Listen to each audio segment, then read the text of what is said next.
truth of a true bomb. Flying high over the heads of a root mob. Staying at the revolution of the whole clock. Kill 'em all with love. I don't care if they're talking about us. No, I don't care if they put us down. No, I don't care if the sky falls around us. We're riding on a pink cloud. Oh, oh. Whoa, oh, oh, oh, oh, oh. I don't care. We're riding on a pink cloud. Whoa, oh, oh, oh, oh. Our mother is the boom in the bassline. Our father is the backbeat halftime. They say we were born under a bad sign. We say yes, so what? We're the ones who create our own world. Friendly assassins known as pegboard. All glory and praise to the bad Lord. Kill 'em all with love. I don't care if they're talking about us. No, I don't care if they put us down. No, I don't care if the sky falls around us. We're riding on a pink cloud. Oh, oh. Whoa, oh, oh, oh, oh, oh. I don't care. We're riding on a pink cloud. Whoa, oh, oh, oh, oh, oh. We're riding on a pink cloud.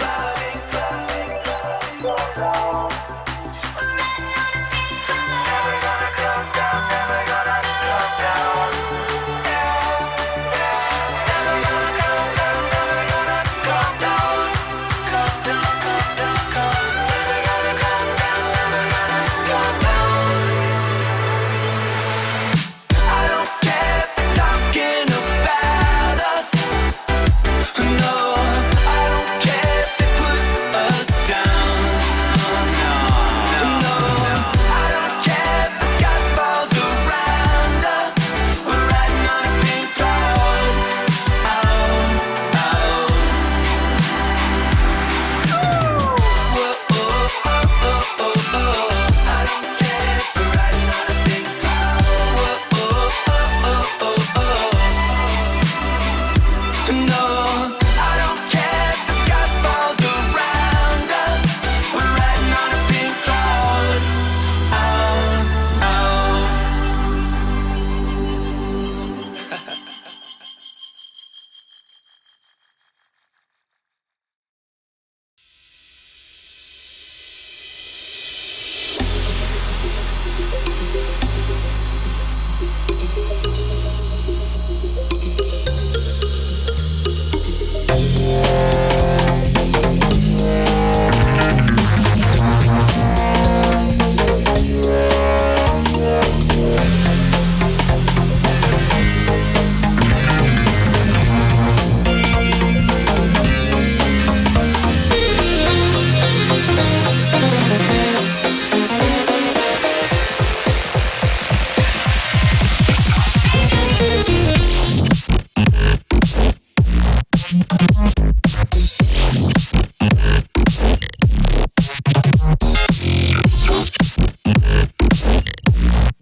It's Mark, and it's time to start our live show. And you'll probably notice that our live show has a few changes to it.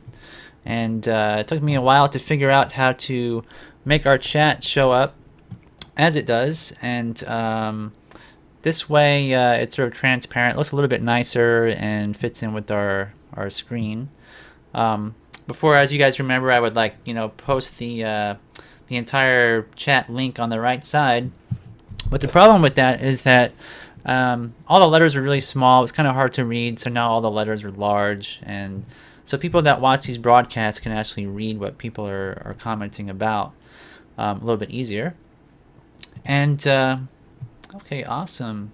So, yeah, Mr. Papapada is going to show us one of his videos here. Maybe I could show that first. Let's see here.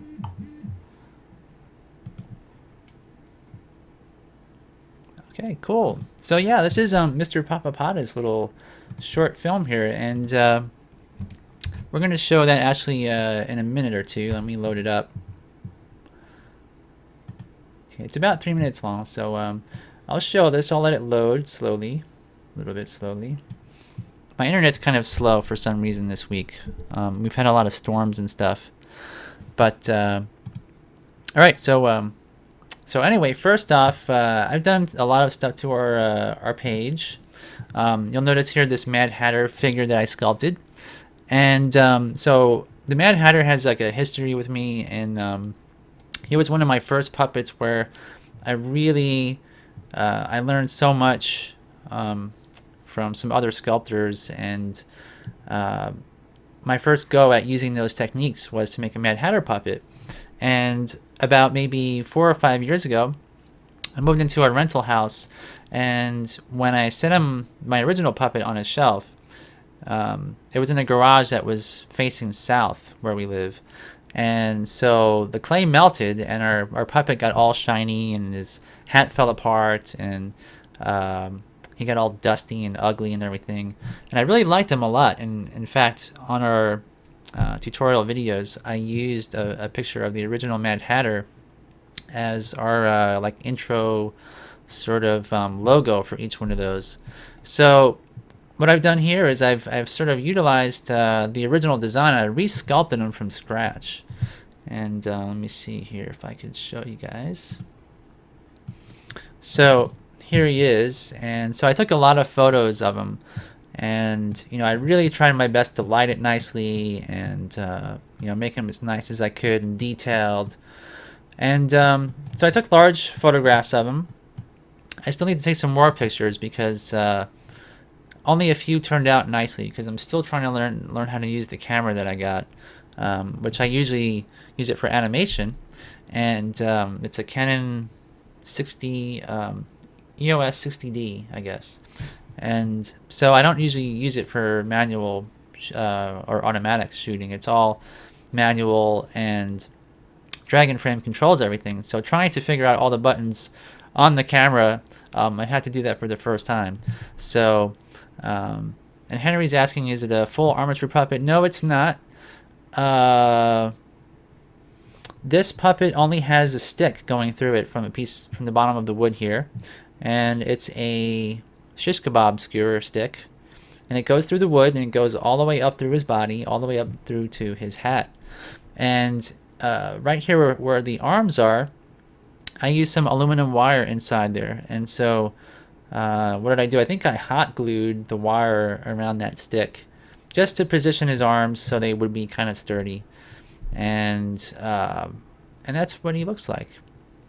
So anyway, what I've done, I've taken his photo, and on all of our web pages, I've incorporated the Mad Hatter in every single one of our pages to kind of give everything uniformity. Because before, we had, like, on our Twitter page, I had some zombie pirate tail pictures on there, and so now we have Mad Hatter anime clay up top.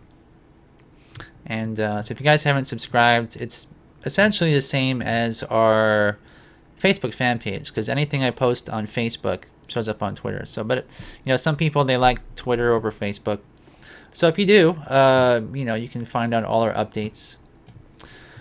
And I should probably mention, so on our Facebook fan page as well, here is the Mad Hatter, and on our YouTube page is the Mad Hatter. So it's across, even on our store, our online store, I can bring up really quick, and so I plopped them on the top there. So we got Twitter, Facebook. Also, our YouTube page, I've overhauled almost every single video, because before, so Henry's asking what kind of clay was used. I used Van Aken and Puppet Putty, the two kinds of clays. And Van Aken was used basically for the external stuff, and the Puppet Putty, I used a large piece in his hat because it's lightweight. And so when I figured if it gets too heavy, parts could break, like his neck and stuff. So I made it lightweight with Puppet Putty under there. So our entire YouTube channel has been overhauled, and I did this for a few reasons. Because first off, I've really neglected our webpage. I don't know if you guys have noticed, it's a little bit faster now. It should be about 80% faster to load. That's because I had some issues with that, as you guys might have experienced trying to use it. I won't really go into how I fixed it, but yeah, it's a little bit faster. Also, some people had problems uploading images, and at least according to Randy Boyum from last week, he said he was able to actually upload pictures and that's, we were working on that for a while, and we weren't able to. So to get that fixed is really a big accomplishment. So for user experience wise, it should be easier to use. And with regards to our YouTube channel, like I said, I was really neglecting this, and I kind of held off on doing some work for a client, some sculpting work, just to catch up and fix everything. And if you guys recall, we used to have for our weekly shows, for our live shows, we would just say live show number 69, and there would be no description in there. So what I've done is I've added descriptions to every single live show. So if you wanted to search for a certain show topic, you can use our search bar here on our YouTube page. Whereas before, if you searched for something like for example, when we had Webster on, Webster Colcord, if you wanted to search just for his name, you could, and all of his videos will show up in the search now. So that was like a big undertaking. I had to actually scan through every single live show and see what I talked about over, I think, the course of literally 71 shows, and write little descriptions for each one. So should be easier. There's some graphical changes as well. I also moved things around on our page, just to make it easier for everybody to like the popular stuff. Like the tutorials were popular, but I never had it on a playlist before on our screen. So I added a playlist so you guys can learn how to animate or sculpt if you want to, or make armatures. And also I'm gonna start uploading some of our older shows from live stream. And let me see here. So like, for example, here's our, it's not loading. Let's see okay, well, yeah, live stream, as you can see, this is one of the reasons why I don't use live stream to broadcast our live shows anymore. It was just getting really bogged down with problems, but when I do get it to work and to actually play videos, which is kind of hard to do now, I'm going to upload them up here on our channel. So for example, on 2014, I interviewed Will Vinton, and so now you can watch that. It's a rerun, so to speak, on our YouTube channel.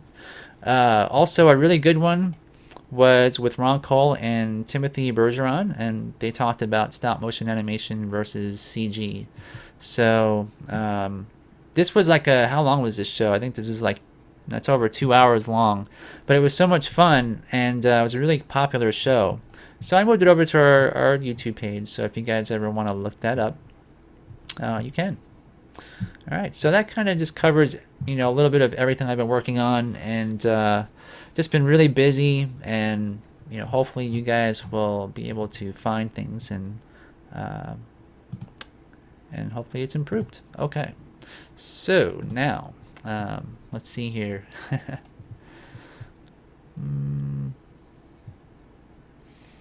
Yeah, a lot of people are. I'm on Instagram as well, and I was gonna link to that in our YouTube videos, because I put links to all our social media in our YouTube videos, but I don't really use Instagram that much, so I figured if I did, it would be kind of a waste. So I passed on that. Well, thanks, Henry. Thanks, Henry.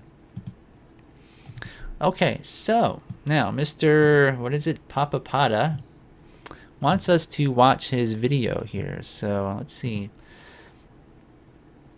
I'm not really sure. See the chat. Let's see. How should I load these up now?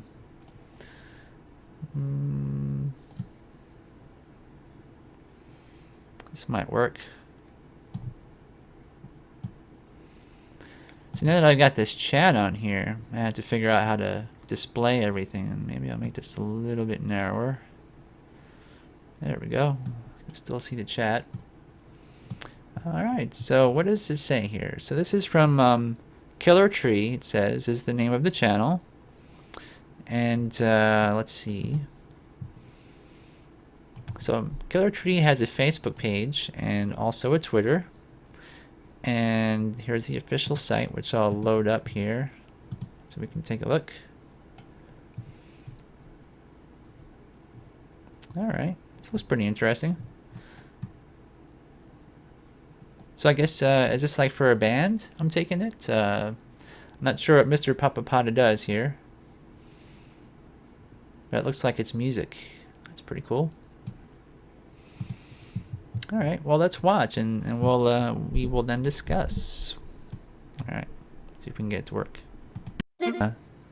Awesome, and I think that the animation's pretty good. It's not, you know, too jittery or anything. And it's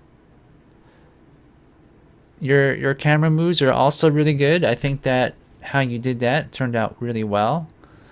And you know, shooting outside is always really hard because of the lighting changes, as you know, you can see in the video.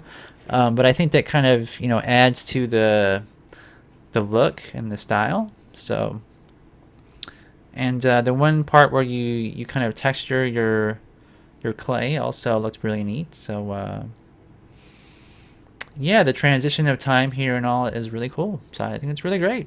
Awesome. What do you guys think? Yeah, Mr. Or Matt Bato says, I love the use of natural sunlight and shadows. And Henry's asking, he says he's curious about the camera setup.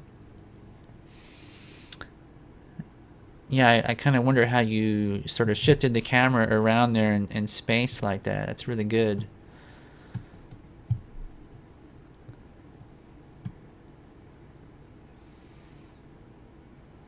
Yeah, so I mean, it's really cool. I think that, you know, for not using armatures, I guess, you didn't really use armatures or anything. So it's you had to really overcome a lot of issues that, you know, like using his legs. The design is just like a, you know, half loop shape there, or to get him to stand up. So yeah, I can see here your tree. You know, it fell over as well, and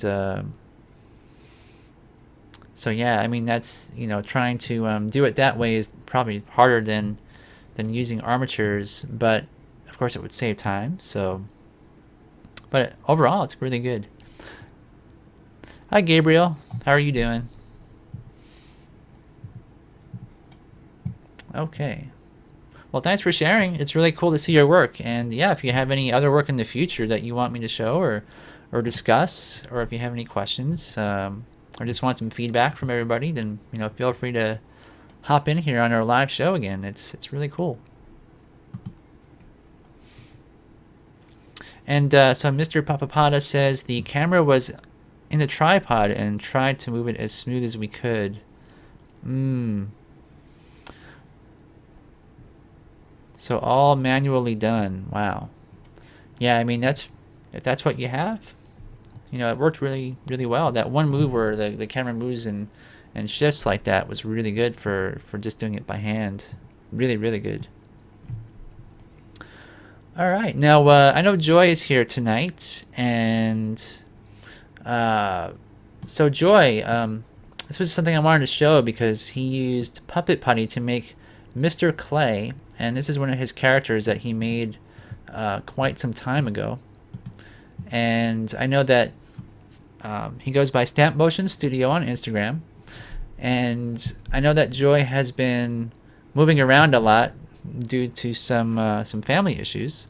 And so this is something that is probably close to Joy's heart, I think, because it's one of his first creations. And I believe he used Van Aken before for this character. And now he's using Puppet Putty, which is a lot nicer in some respects for characters like this, especially when it comes to the weight. If you guys recall when I was saying that inside the Mad Hatter's hat there, I use Puppet Putty inside the hat because it's lightweight, and you can just use Puppet Putty to animate whatever you want without using Van Aken, and that's what Joy did, and you can kind of see what it looks like here.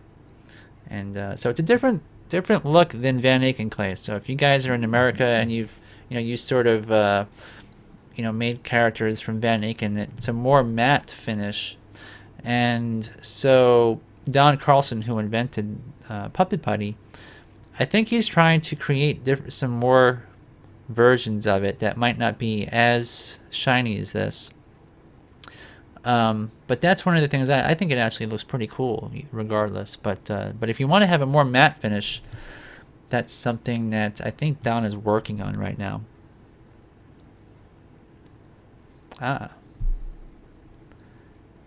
So Stamp is saying it's 100% Puppet Putty minus the eyes. And Mr. Papapada says he doesn't have money for armatures or other materials, which many of us can relate to that. Definitely relate to that.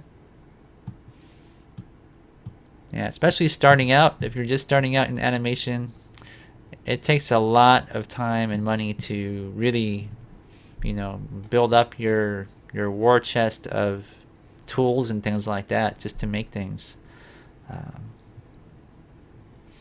Oh, okay. So you actually worked with Sculpey for your puppets back then. That's right. So I'm wrong about that. So Joy actually used Sculpey for his Mr. Clay figure. Okay. So I just wanted to kind of show this, and I think it's pretty neat. And it kind of reminds me of Morph from Aardman a little bit. And Morph kind of looks like that. All right. Oh, and so Joy was saying that after he gets done moving, that we will probably show one of his films that he's going to work on next on our live show. So I told him that we could do that, and I'd love to do that as well.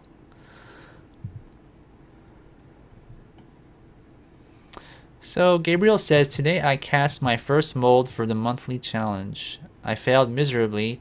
Lost $1 of plaster, I guess. I should have bought $2 of plaster. Oh no. It was too thin and weak, and it broke in a million pieces. So what are you casting, Gabriel? Are you casting the clay? Is that was it you? I can't remember now. Somebody wrote to me. They were casting clay in a plaster mold, not realizing that there's the undercuts. When you try to cast your clay in there, it will actually ruin the clay as you pull it out. So if you melt clay into a plaster mold, it won't work very well. But silicone works really good. Silicone and liquid latex, if you want to try either of those. Okay, so last week, if you guys recall, we talked to Webster Colcord, and it was about the passing of Scott Nordland, and actually, I had some problems with that show because YouTube censored it and basically said I couldn't show it worldwide because of some clips of Jurassic Park's, Weird Al's Jurassic Park clay animation project that Scott had worked on. So I didn't really want to, fight them over that and wait, a month to prove that I was, talking about it, and it's considered fair use in a sense. So we had to re-upload that, but I wanted to bring this up last week, but with Scott's passing, it was kind of sudden, and I thought we would change the topic to that as opposed to this. I found this person who goes by Little Katie on YouTube, and she made this interesting stop motion piece, and it uses these figures that she gets from Japan, and you have to construct them yourself. It's all like flat, thin sheet metal, and I've kind of seen these in some stores, but not these kinds. And you basically, I guess they're laser cut, and you unsnap all the parts, and then you bend them and put them together to create characters like C-3PO and R2-D2 and all that kind of stuff. So she has a Twitter, which is Litten Katie, LITENKT, I guess. Let's open it up.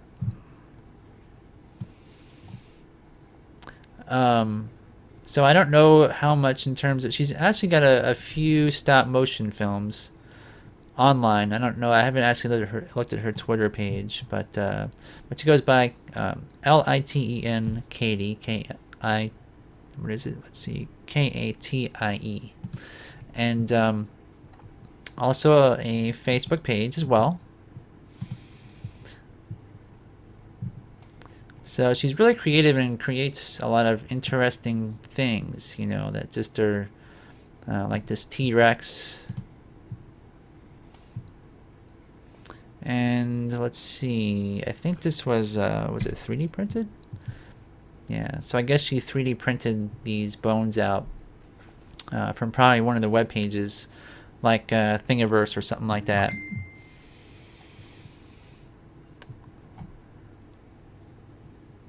Oh yeah, if you guys are interested in the monthly challenge topic is haunting, that's correct. Yeah, it's a really good one.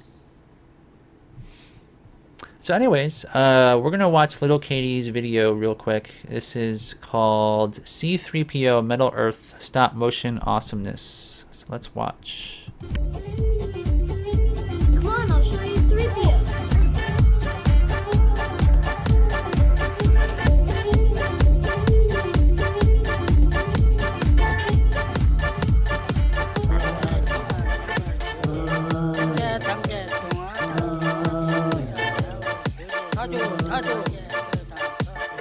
They think I am some sort of god.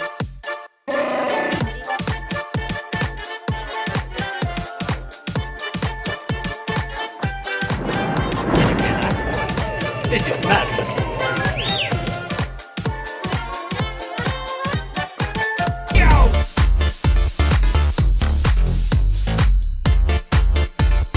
Art, what are you doing here?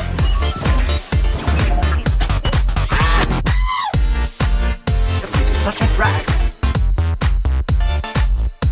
I'm quite beside myself. Nice to see a familiar face. It should be.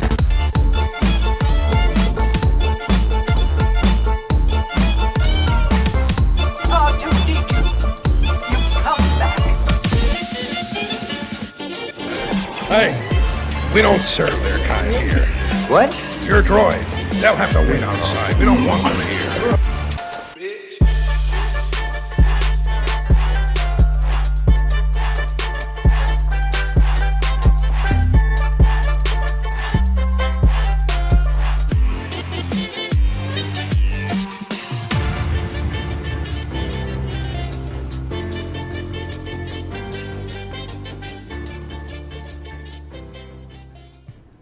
Okay. Oop.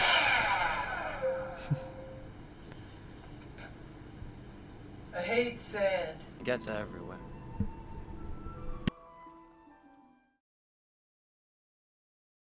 So I do want to make mention that these characters that she animated were heavily modified for stop motion, she said. So if you do buy these from Japan or you look them up, they're called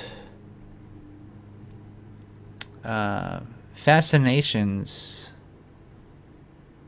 Let me see here. Yeah, so that's the company, Fascinations.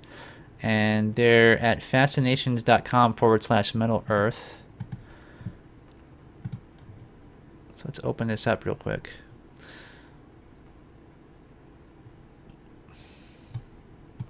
And one year, one of our friends brought one of these kits from this company. I'm not sure if it's this company, if this is the only one, or if there's others. But it was of like a B-1 bomber or something like that. And they bought it from my son, who's 7. And these metal parts are super sharp. So I kind of hid that on him until he gets older. And actually, I lost it. So I feel kind of bad about that because I don't know where I hid it. But so you can see, what these look like. Here's a transformer. But what she did was she, I think she probably put like wire for stop motion in there or something. And how much are these, I wonder? Let's see what time it is. 8:30. Okay. I'm not really sure. Looks like this is just a wholesaler, in fact, because it's asking for retailers to log in. But anyways, you can kind of see what they look like. It's actually pretty cool how they design these. I guess it's stainless steel. I'm not even sure what kind of metal that is, but it's perfectly shiny. It's really nice. So anyways, that was from Little Katie, and you can check her out on YouTube, maybe subscribe. And alright, so one of the ATSTs, that would be cool. Yeah, if I don't think I've ever seen one in person. I've never opened one up and checked it out, really, to be honest. Let's see. So Gabriel was, with regards to his plaster mold, he says, "Tomorrow I am trying again. The clay puppet survived the whole ordeal, but I messed up the plaster somehow. Maybe too much water. It was not yogurt texture. It was too watery. Yeah, if it's too watery, what will happen is it's kind of like chalk, like a thin down chalky material, right? So the more of that chalk you displace with water, the less strong it's going to become. Another thing you might want to keep in mind also is that if you're going to make a mold of clay with plaster, if you build the plaster up kind of thick, it gets really warm. So a lot of times, one of the things that people have difficulty with getting clay out of plaster is when it melts, the wax in that clay will melt from the heat and stick to the plaster, and you really can't get out that clay very easily. So one of the things you could try to use is either dish detergent soap and coat your model with that first, or you can use like Vaseline. That might work as well. So some things to think about. Yeah, I've made the same mistake. Plaster is actually not very easy to use. Like, you'd think it's pretty simple. You just put water in there, it becomes hard, but there's an art to it for sure. All right, so moving forward, everybody. So Kubo and the 2 strings, I guess it's going to be coming out pretty soon. So let's see. I'm not sure when the actual release date is anymore, because sometimes these studios, they change the dates all the time. But they're kind of going on like a PR relation, public relations thing right now, where they're sending out lots of promotional material, and they're inviting people to the studio and just trying to get the word out about their film. And so here you can see, let's see, we've got a few pages loaded up. Let's watch the trailer first before we talk about any more of this. So in case you guys have not already seen this, it's pretty awesome. Let's see. Is this actually in HD? Okay. See if I can line this up better. Here we go. All right.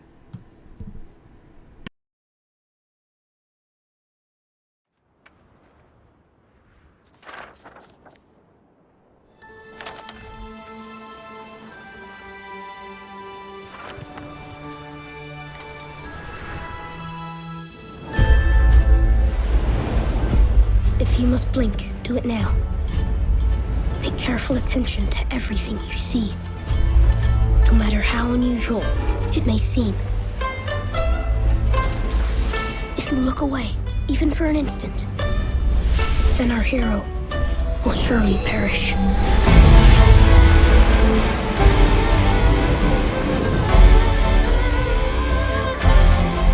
It is time to follow my own path. My name is Kubo. This is my story.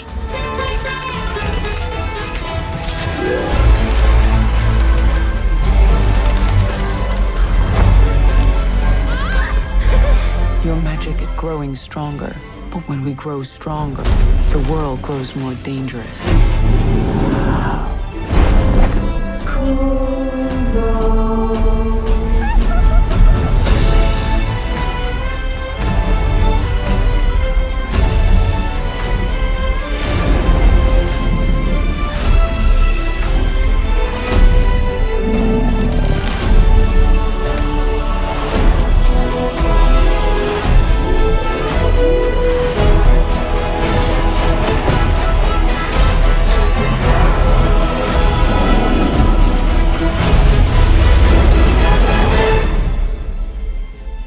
You've got my attention. I promise I won't even blink.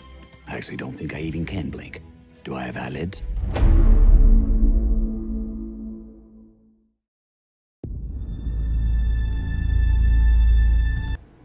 All right, so pretty amazing. I mean, just the puppets and animation, and I mean, it's just like, I don't know. It's gonna be one of the best stop motion films I think out there, in terms of probably technical and just artistic style. You know, the style of it is gonna be, I don't know, hard to top, I think.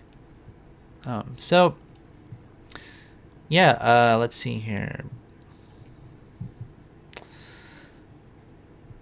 Yeah, so you guys are gonna see it. I mean, I'm definitely gonna see it. I'll be the first person in line. So anyway, like I said, they've been releasing a lot of stuff lately and revealing things that they've been doing that they've been kind of quiet about. And I know that when Alba Garcia went to the studio, she was, sworn to secrecy. Like, when you go into a studio, they have these little agreements you have to make with them before you can go into a studio, like no cameras, no cell phones, none of that kind of stuff, because they don't want certain things to be leaked, like a plot could be revealed just by taking a picture of a set where the character that you're wondering, is that character going to die in the film or not. They don't want to spoil it, so they'll make sure that there's no cameras, right? So but recently they've released a whole treasure trove of photos, and we're going to look at some of these now.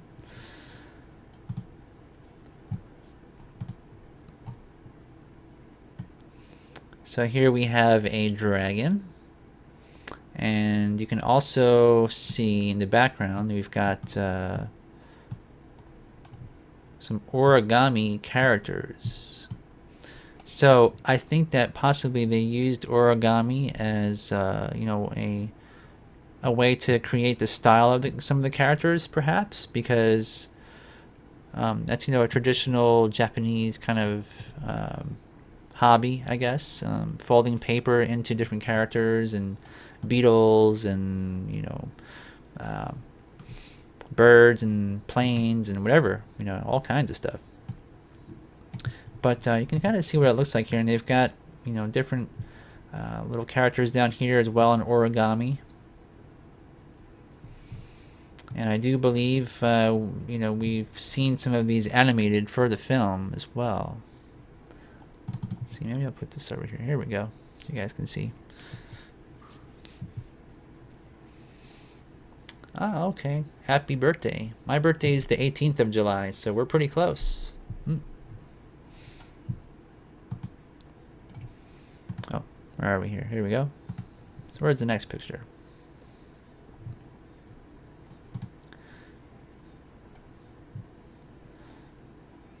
So here we have some set and prop pieces. And you can see here a lot of bamboo, and this is like a typical Japanese sort of bucket made from wood. All these designs are essentially based on real things, and you can see some interesting textures on there, lots of detail. Unfortunately, I can't get this to zoom in just a little bit. Let me see, maybe I can. Alright, well this one's a little bit blurry, so let's go to the next one. Another thing to point out is the artwork in the back is really interesting. I don't know if those are photographs, all of these, or conceptual images. It looks like photographs. And this was on one of the doors to the sets, if you recall, this artwork. Very interesting.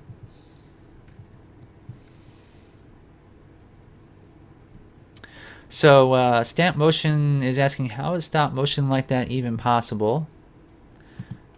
And one of the things that we're using a lot, as you probably know though, is 3D printing. So here's some sort of large set with icicles, and it looks like a Buddha head, stylized Buddha head with snow and ice hanging off it. Not sure if it's a Buddha head or not, actually, but I'm just kind of guessing. Let's go back.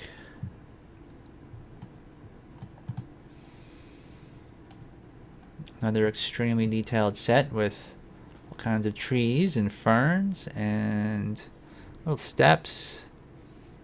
And sloped uphill here.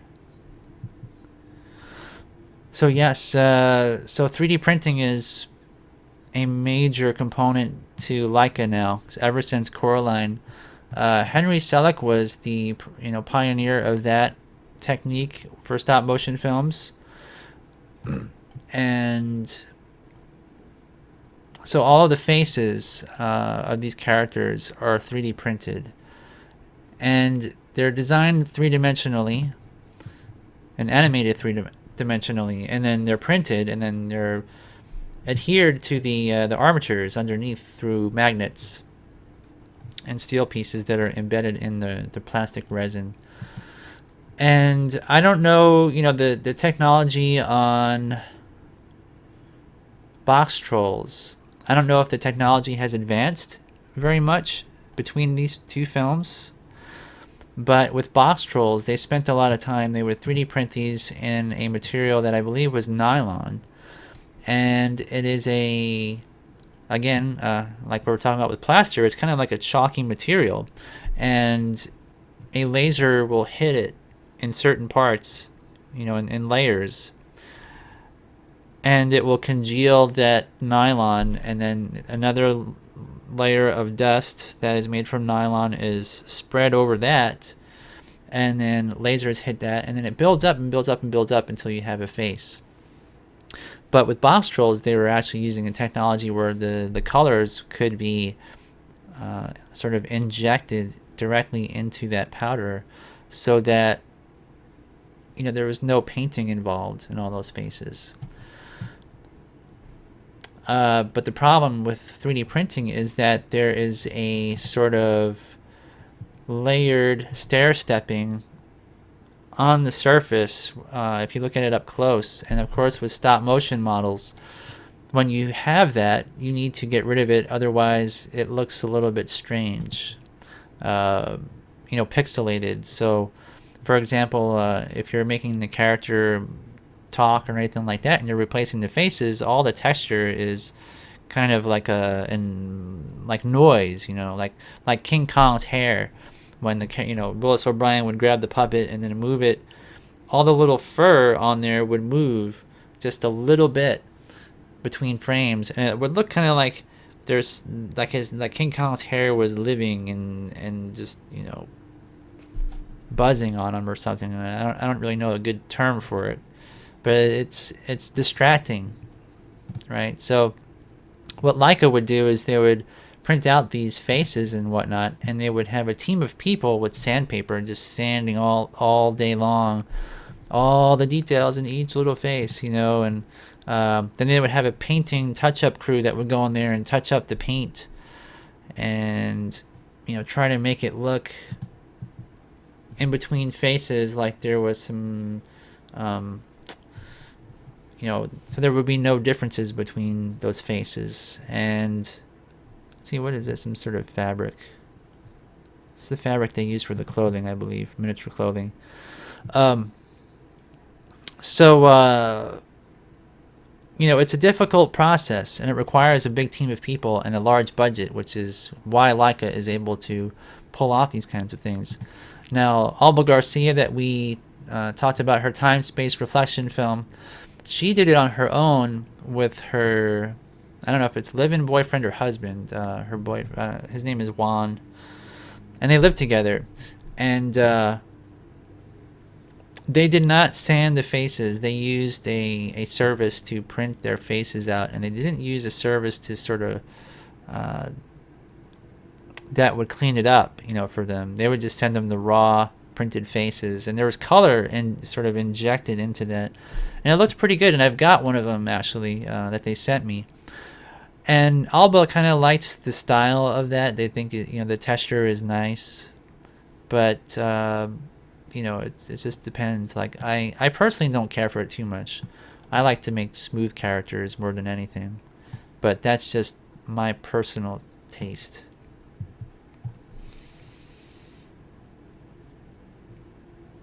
So Beard is saying, for Kubo, I remember they pushed things a bit with electronics for controlling larger scale puppets. Oh yeah. And he says, yeah, we could talk about it. There's a picture of that in here, I think. And Beard says also that I think Paranorman used the color printing as well. And Paranorman, let me think. Paranorman would have, yeah, I believe so. Yeah, actually, you know what? I know so. They did, didn't they? But Coraline, they didn't. Coraline was painted by hand. Even all the little freckles on her face, I'm pretty sure.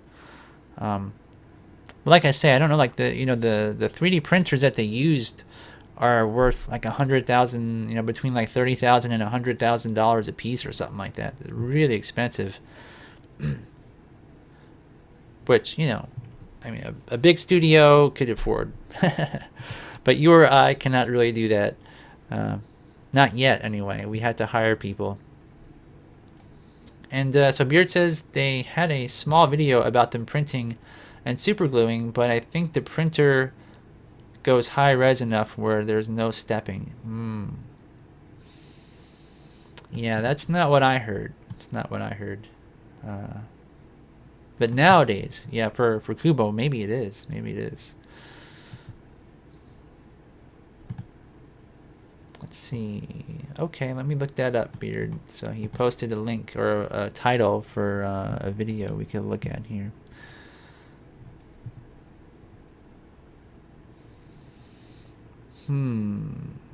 Yeah, Laika is they hire a lot of people, a lot of animators, which is nice.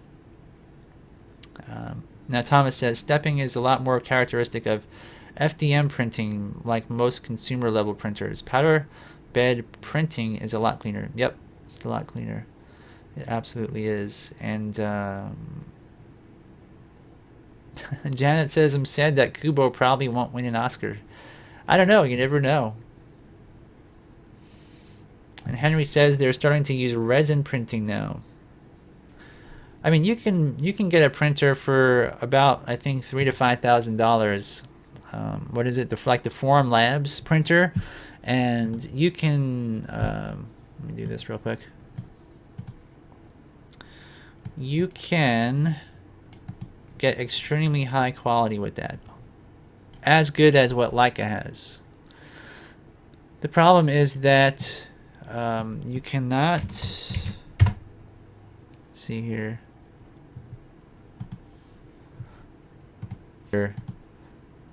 You know, they're making each replacement face, and you can see that the paint on there, they had to actually animate all of these little dots, you know, and stuff. There's like a texture, surface texture.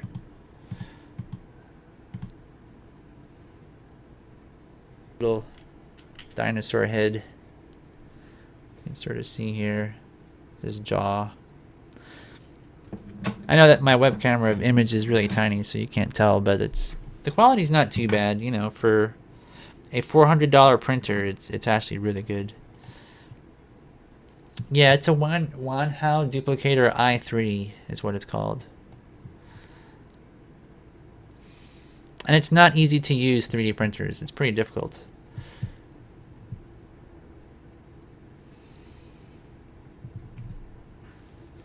Oh yeah, that's right. You can build houses out of 3D printers now. I think even they want to go to Mars or the moon and use a 3D printer to.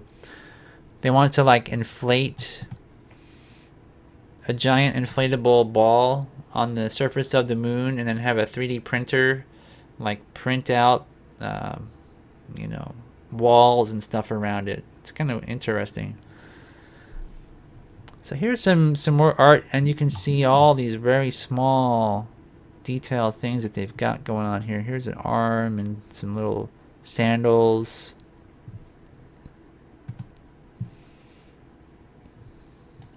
It's another photo.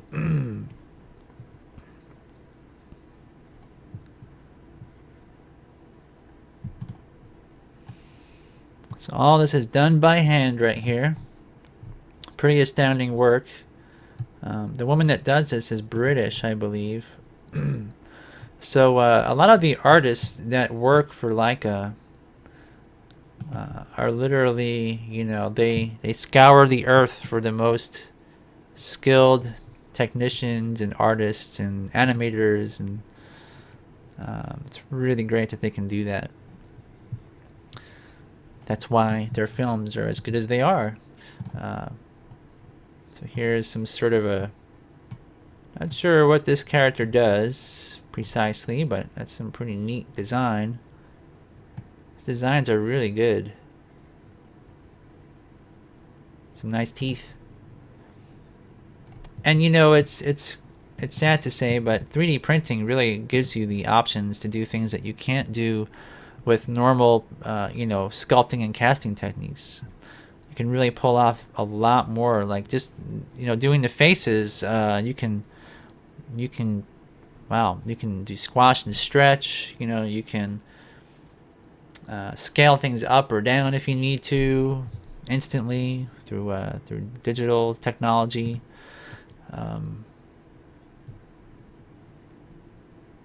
It's just like a little board here again with more art, and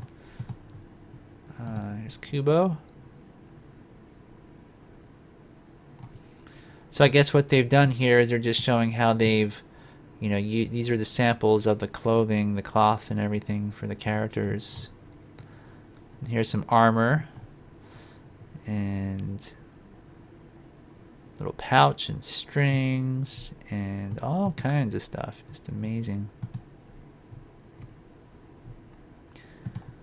So this monkey character is a good example of why 3D printing is used at the studio, because something like this where you're using replacements, this would be impossible to do by any other means. You know, absolutely impossible.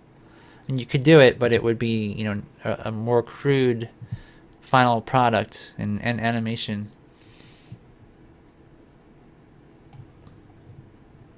Oh yeah, I guess, yeah, Wanhao has had a few sales, and there's a newer version, or let me see, you can go to Walmart now on walmart.com and buy them, but they're called something else. They're not called Wanhao duplicators. And they're, I think, $300 there. But they're older models, and so some of the what's the name of those boards inside there? There's a electronic board that, you know, runs them, and they're the older boards, and they have more problems, and they require modifications and stuff to get to work well. Man, I can't remember the name of it, but so let's see.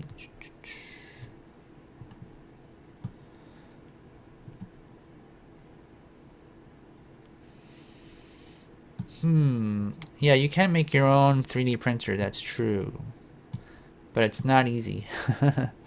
unless you know how to use a lot of electronics, and it's not too simple. It's also a lot of there's programming involved as well, and getting firmware installed on chips, and just all kinds of stuff.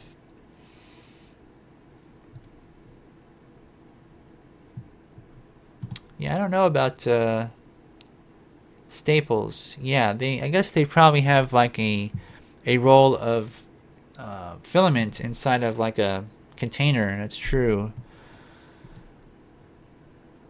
But then you're kind of, you can't buy anything outside of those cartridges. Like if you wanted to go and get some PLA from a discount company, it's not compatible with those cartridges, from what I understand, which is not really, so it depends on how much control you want.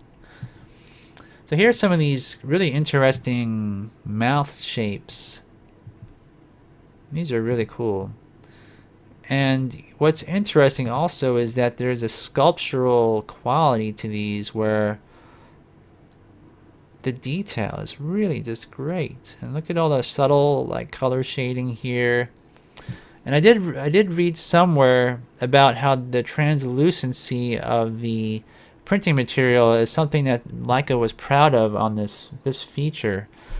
And so, like I say, it's some sort of a nylon, I think, but I don't really know what this material is called, if it really is.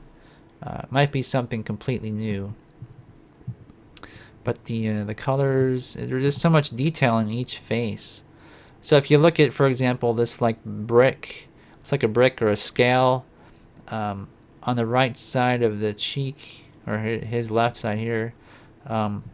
It's a lighter color, and then on this one it's a lighter color. Everything has to match on each one. It's just astounding that they can do that.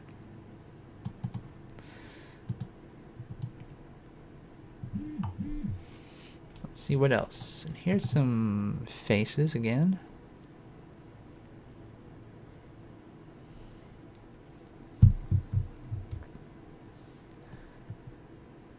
So they've got like a whole set of scars on Kubo's face, as you can see here, under his eye, and they all had to match.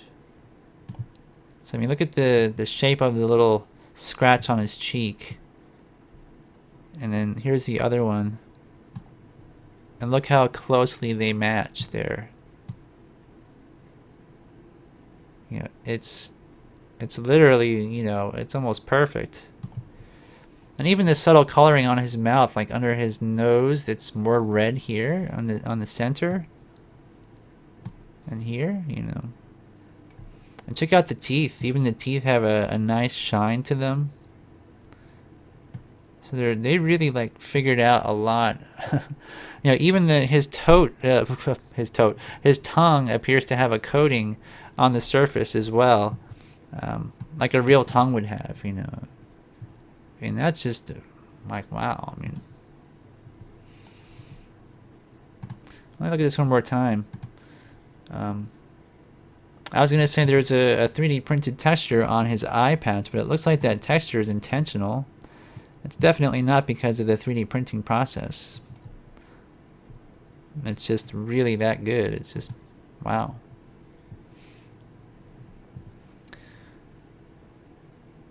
So Henry says, I didn't look into it enough, and I got a Da Vinci printer. And the printer itself is really cheap, but the filament is what really cuts on your wallet, he says. And Beard says, I could see it maybe being that the material starts translucent and they can inject a matte color material for areas they don't want to show through. That could be. I'm not really sure.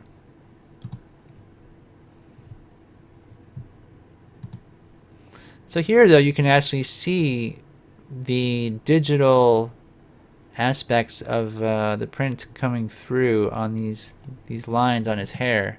So, it's definitely not perfect, but I don't know if they meant for that to be that way or not.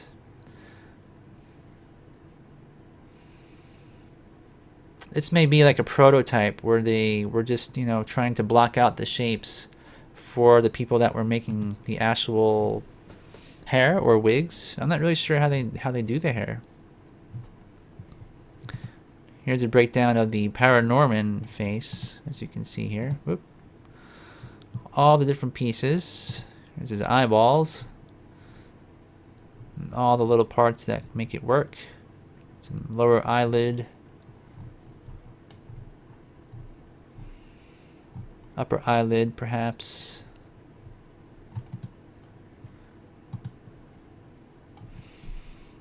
All right.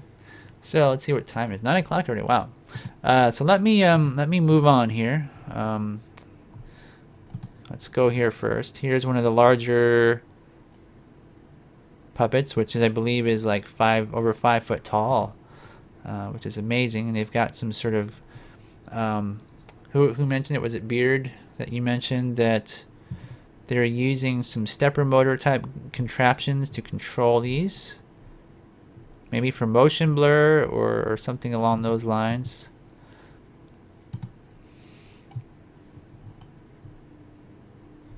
It's a close up.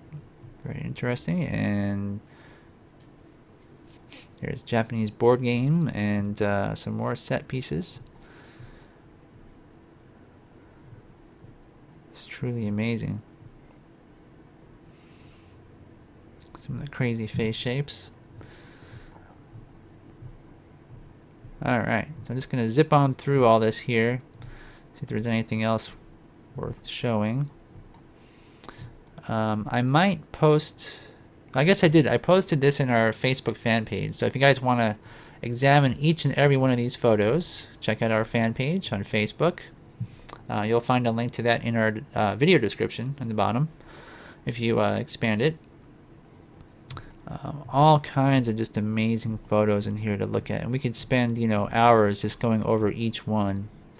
Now this one video here I want to show is really short. It's only a minute, and it shows kind of a behind the scenes look, which it's not exactly a good video, but you can see there's Justin Rash, and he's animating the monkey character. Not sure who that animator was. You can see how all this was done.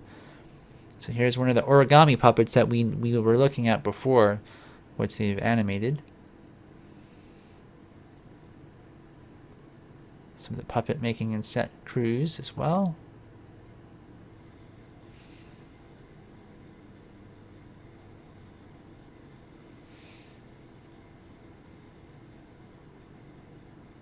Okay. And for those of you that stuck with us to the end of the show here, there's a link that I'm gonna show you guys briefly, a very quick clip of it, and I'm gonna post the entire video on our fan page for you guys. And it is a new video that was released by somebody, and it's a behind-the-scenes look at most of what we were just looking at, and it is from Toy, Gadget, and Product Reviews by Dad Does. And evidently this guy is really popular. He has like over 100,000 subscribers. And so he goes out to Portland, and they hook him up and they put him in a hotel. And what they've done is they, let's see here. He videoed this little tour of the studio. And he has some amazing video of all that we just looked at, but also there's some people that work at the studio describing the process, and it's really fun to watch this, and it's about 21.5 minutes long. So I'm going to post that on our fan page, and it does conclude our live show for tonight. I want to thank you guys all for stopping by every week, and I'll see you next Wednesday. Goodbye.